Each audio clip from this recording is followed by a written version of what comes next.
हाँ भाई, फिर काफ़ी टाइम के बाद हम फिर से एक कंक्लूजन रिव मतलब रिव्यू समथिंग कुछ भी कह लें हम इसको क्रिकेट के ऊपर बनाने जा रहे हैं।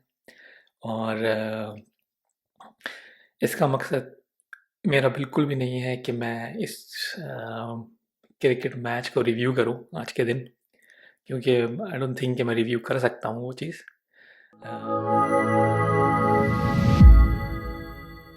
लेकिन फिर भी मैं बहुत मुबारकबाद देना चाहूँगा हमारे जो कामरान गुलाम साहब हैं, जिन्होंने अपना वनडे डेब्यू किया कल और विदाउट बॉल खेले, विदाउट बॉल कराए, सिर्फ फील्ड पे रहते हुए।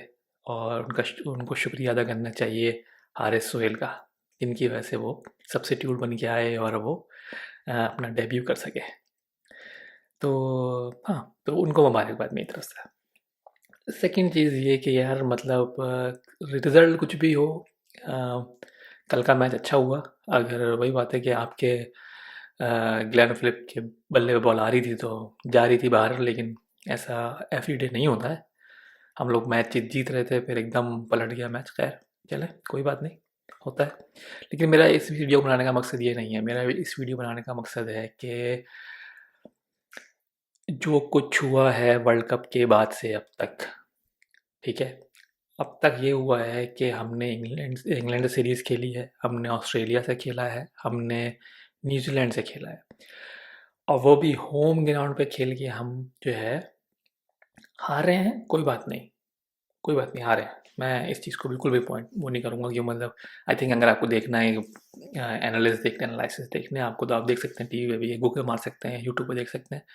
लेकिन मेरा एक डिफरेंट पॉइंट ऑफ व्यू था इस पूरे टाइम के अंदर जो हुआ है कि पाकिस्तान ने पूरा सब कुछ जो है अपने होम ग्राउंड पे खेला है काफ़ी टाइम के बाद, without any hiccup, without any problem, without कोई टीम रिफ्यूज़ किए, विदाउट कोई खिलाड़ी के रिफ्यूज़ किए हुए कि मतलब मैं नहीं खेलूँगा पाकिस्तान जाके, ये होगा या वो होगा। वो चीज़ कुछ भी नहीं हुई। और जो हमारे लड़के थे, उन्होंने डेब्यू किया अपनी पिच के ऊपर, अपने ग्राउंड में। सरफराज ने पहली सेंचुरी मारी कराची के अंदर, अपने मतलब ग्राउंड के अंदर, होम ग्राउंड में। कितनी बड़ी बात होती है चीज़ें, मतलब बहुत सारे पॉजिटिव। मतलब इतनी मैं कल की मैच में देख रहा था कि फ़खर की ये पहली सेंचुरी, 8 में से पहली सेंचुरी, इतना टाइम से खेल रहा है, पहली सेंचुरी थी पाकिस्तान के अंदर। इससे पहले सारी बाहर मारी हैं उसने। मतलब कोई इस तरह की चीज़ें जो हैं, ये बहुत कॉन्फिडेंट बूस्टर होती हैं हमारे प्लेयर्स के लिए। और उनके लिए, उनको ये चीज़ें चाहिए होती हैं कि वो अपने होम ग्राउंड पे खेलें, अपनी चीज़ें देखें कि क्या हो रहा है, हमारे मुल्क में कितने लोग उनको पसंद कर रहे हैं। मतलब बहुत सारी चीज़ें होती हैं। तो वो मुझे बहुत अच्छा लगा कि मतलब हमारे प्लेयर्स ने बहुत सारे डेब्यू किया है, टेस्ट में भी, वनडे में भी, और उन्होंने खेला है। और वो उस चीज़ को आई डोंट थिंक कभी अंडरस्टैंड कर सकेंगे। जब अज़हर अली वगैरह ने अपना डेब्यू किया था, उन्होंने बाहर ही खेला पूरे वक्त और बाहर ही से बाहर चले गए वो, कह लो। तो वो चीज़ें जो हैं उनको नहीं देखनी पड़ेंगी इंशाल्लाह। तो मेरे लिए ये बहुत इम्पोर्टेंट था। बाकी मैं एक डर मुझे ये भी था कि मतलब जब रमीज़ राजा गए और नजम शेट्टी वापस आए, तो मुझे ये था कि यार ये फिर से वही शुरू हो जाएगा, फिर से वही प्रॉब्लम हो जाएंगे, फिर प्रॉब्लम, ये अजीब मसले मसाइल शुरू हो जाएंगे, ये ना हो कि टीमें भागना शुरू हो जाए फिर से। वो नहीं हुआ, जो कि बहुत ज़बरदस्त बात है। फिर मैं एक वीडियो देख रहा था कि जो न्यूजीलैंड के प्लेयर्स जो हैं कराची में स्कूबा डाइविंग करने गए हुए थे। जो एक कंप्लेन थी पहले जो प्लेयर्स की कि हम लोग अपने कमरों में, जैसे मोइन मोइन अली ने भी कहा था ये बात कि इंग्लैंड के टूर पे, कि मतलब हम लोग कमरे में बंद रहते हैं, होटल में रहते हैं बस, जो कि बिल्कुल ही मज़ा नहीं आता। हम कोविड से आए हैं तो हमारे लिए बहुत ज़्यादा हो रहा है कि मतलब ना इस तरह रहना। और बिल्कुल सही बात है, कोई भी होगा यार, मतलब कमरे में रहना यार 1 महीने तक, मतलब पागल है क्या भाई? तो उस चीज़ को नज़र रखते हुए मैं सोचा, मैंने कहा यार बहुत अच्छी बात है कि कुछ एक्टिविटी कैसे भी हो रही हैं, कैसे भी, मतलब ये कि सिक्योरिटी में हो रही हैं या कराची में किसी दूसरे जज़ीरे में, यानी कि आइलैंड में ले जाके करा रहे हैं आप स्कूबा डाइविंग। कुछ भी है, एटलीस्ट एक्टिविटी है। जिस दिन की छुट्टी है उस दिन कोई एक्टिविटी कर सकते हैं वो। ये बहुत इंपॉर्टेंट था, मुझे लगा कि बहुत अच्छी बात हुई उन प्लेयर्स के लिए, सब प्लेयर्स के लिए। और फिर हमारे प्लेयर्स को वो चीज़ फ़ील नहीं होगी कि मतलब होम सिकनेस जो होती है ना, कि यार आप 3-3 महीने के लिए आप दुबई में रह रहे हैं, बच्चे वहाँ पर हैं, अम्मी-अब्बा वहाँ पर हैं, मतलब बहुत मुश्किल है, बहुत मुश्किल होती है चीज़ें ना। तो उनको वो अपने घर के करीब ही हैं, जब दिल चाहे जा सकते हैं, मतलब मिल सकते हैं, मतलब वो सब चीज़ें जो होती हैं बहुत ज़रूरी होती हैं एक प्लेयर के लिए, एक इंसान के लिए बेसिकली। तो मुझे अच्छी लगी कि मतलब हमारे मुल्क में वापस से क्रिकेट शुरू हो गई है, without any problem, without any hiccups. बीच में कुछ आस-पास धमाके-शमाके भी होते रहे हैं, कई-उधर आगे-पीछे, लेकिन किसी भी टीम ने ये कंप्लेन नहीं की और ना ही मैंने न्यूज़ में पढ़ा कि कंप्लेन टीवी मतलब लोग कर रहे हैं कि भाई हम नहीं आएँगे, या हमें डर लग रहा है, या हमें सिक्योरिटी इश्यू है, या हमें हम जो है वो हुआ है, हम कंसर्न हैं, कुछ नहीं, कुछ भी नहीं। सब खेलने आए थे, सब खेल के चले गए। अब देखना है इंशाल्लाह कि पीएसएल भी अब 4 सिटीज़ में होगा, जो कि बहुत ज़बरदस्त बात है। अलग-अलग सिटीज़ में होना भी चाहिए।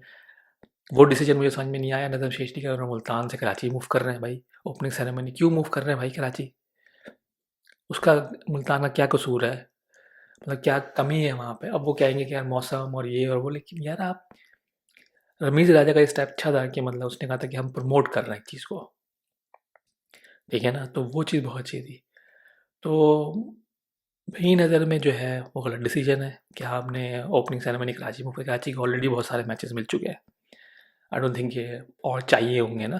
तो पीएसएल के भी आप चीज़ें छीन लो ऐसे ग्राउंड से, मुल्तान से या फैसलाबाद से या कहीं और से, तो वो I think it's not fair. Lahore Karachi बहुत बहुत मैचेस देख लिए अब इन्होंने, अब छोटे ग्राउंडों की बारी है और उनको भी देना चाहिए चीज़ें कि मतलब वो लोग करें और देखें अपने प्लेयर्स को ना। और प्लेयर्स भी जो है हमारे छोटे सिटीज़ से आए ज़्यादा यार, तो वो अपने सिटीज़ में खेलेंगे तो ज़्यादा मज़ा आएगा उनको। तो हाँ, मतलब एक ये मेरे कंसर्न था। बाकी ये कि होपफुली हम लोग वो जूनियर लीग जो थी वो हम ख़त्म नहीं करेंगे, जो कि नजम शेठी ने ख़त्म कर दी है, लेकिन होपफुली कि वो दोबारा रिवाइव कर सकेंगे हम लोग। कहने को कुछ भी नहीं है, कहने को वो लॉस है उसमें हर चीज़ में, लेकिन उसका फ़ायदा बस ये है कि जब उन बच्चों के पेरेंट्स साथ आएंगे और वो पाकिस्तान देखेंगे, तो वो 6 और पेरेंट्स को बताएंगे जाके कि भाई हमारा बच्चा वहाँ खेलने गया था जूनियर लीग में, उसको 40-50 हज़ार डॉलर भी मिले और वहाँ का माहौल भी अच्छा था, सब चीज़ अच्छी, तो वो एम्बेसडर बन सकते हैं आपके, ठीक है। जो बड़े प्लेयर्स हैं वो एम्बेसडर बनते ही हैं, लेकिन छोटे यंग जो जो पेरेंट्स होते हैं ना, और जो यंग बच्चे होते हैं वो ज़्यादा बातें करते हैं इस बारे में, और उनके लिए जो एक्सपोजर होता है ना, तो लगता है कि वो तो ज़्यादा उछल रहे होते हैं कि यार मुझे तो ये भी मिला, मुझे ये भी हुआ, ये भी हुआ, ये भी हुआ। एक इंटरनेशनल प्लेयर के लिए किट मिलना कोई बड़ी बात नहीं है, लेकिन एक यंग बच्चे के लिए, 15 साल के बच्चे के लिए, 14 साल के बच्चे के लिए नई किट मिलना बहुत बड़ी बात होती है। बहुत खुश होता है उसमें वो, और संभाल के रखता है। तो इन चीज़ों को हमें देखना चाहिए, और ये जूनियर लीग को ख़त्म करने का मेरे जवाब समझ में नहीं आता कि हाँ भाई हमें प्लेयर नहीं मिलेंगे और ये नहीं होगा और वो नहीं होगा। भाई हमारी पब्लिसिटी होगी। सबसे पहली जूनियर लीग किसने शुरू की? पाकिस्तान ने। इस चीज़ ये चीज़ मैटर करती है, फिर आपकी जो पॉजिटिव वाइब्स जाएंगी दुनिया भर में, वो इम्पोर्टेंट है। खैर मतलब यार, हम छोटे लोग हैं, हम किसी को घंटा फर्क नहीं पड़ता हम क्या बोल रहे हैं, तो जिनको जो दिल चाहे करे मतलब, लेकिन मैं बहुत खुश हूँ सारे मैचेस से देख के, सारी चीज़ों को देख के, कि मतलब जो भी हुआ बहुत अच्छा हुआ, बहुत मज़ा आया देखने में। पाकिस्तान हारा लेकिन कोई बात नहीं, सारे प्लेयर्स को देख के मुझे खुशी हुई कि अपने होम ग्राउंड पे खेल रहे थे। यार जो चीज़ भाई कितने प्लेयर्स ने मतलब बोले, बंदा बोले कि मतलब आमिर जैसे प्लेयर कभी खेल ही नहीं सके अपने होम ग्राउंड सही से, तो फील तो होता होगा ना यार, जैसे हमें फील हो रहा है इस वक्त।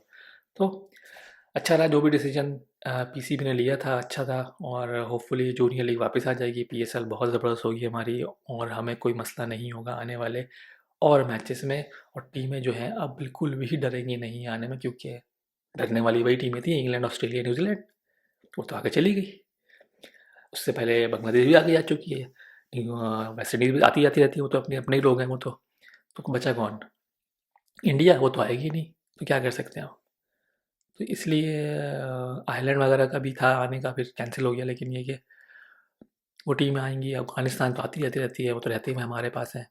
तो आई डोंट थिंक ऐसा कोई मसला है, लेकिन बस ये है कि अब इस चीज़ को कंटिन्यू करना है और इस चीज़ को टाइट रखना है हमने, कि हमारे प्लेयर्स जो हैं अपने ग्राउंड में खेलें और प्लीज़ खुदा के वास्ते यार वो अपने जो लड़का जो है ना कामरान गुलाम गुलाम कामरान कामरान गुलाम जो है उसको प्लीज़ थोड़ा सा ख्याल करो और उसको एक बॉल तो खिला दो यार।